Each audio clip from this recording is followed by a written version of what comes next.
శ్రమజీవుల హృదయంలో స్వేదవేద గానంలో పునీతమై తిరుగుతోందిరా ధరణీ చక్రం. ఈ ధరణీ చక్రం సమాజాభివృద్ధికి మూల స్తంభాలు. మనకు అవసరమైన వస్తువులు సేవలు అందించడంలో వారి పాత్ర అమోఘం. వ్యవసాయం నుంచి పరిశ్రమల వరకు ప్రతి రంగంలో వీరి కష్టం కనిపిస్తుంది. వారే కార్మికులు వివిధ రంగాల్లో పనిచేస్తున్నారు. వ్యవసాయ కార్మికులు, నిర్మాణ కార్మికులు, ఫ్యాక్టరీల కార్మికులు, గని కార్మికులు లేకుండా దేశాభివృద్ధి అసాధ్యం. దేశ ఆర్థిక వ్యవస్థను ముందుకు నడిపిస్తున్నారు. ఉత్పత్తి సేవల ద్వారా సమాజానికి మద్దతు ఇస్తున్నారు. పరిశ్రమలు, వ్యవసాయం సజావుగా నడవడానికి సహకరిస్తున్నారు.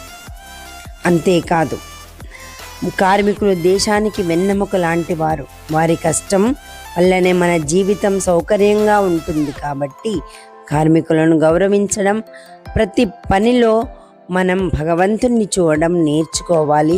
ఇదే మన అందరి బాధ్యత కూడా.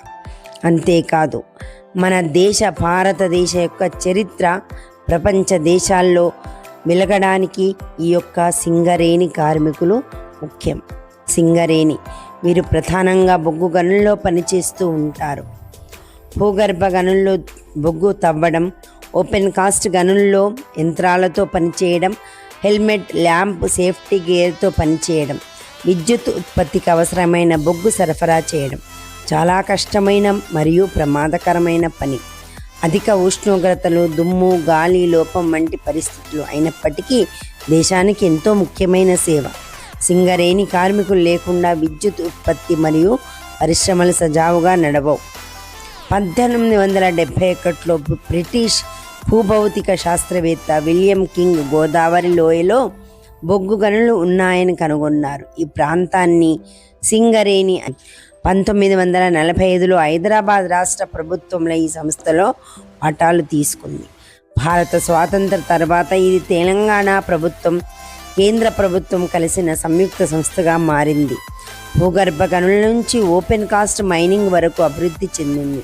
ఆధునిక యంత్రాలు, సాంకేతికతలు ప్రవేశపెట్టింది.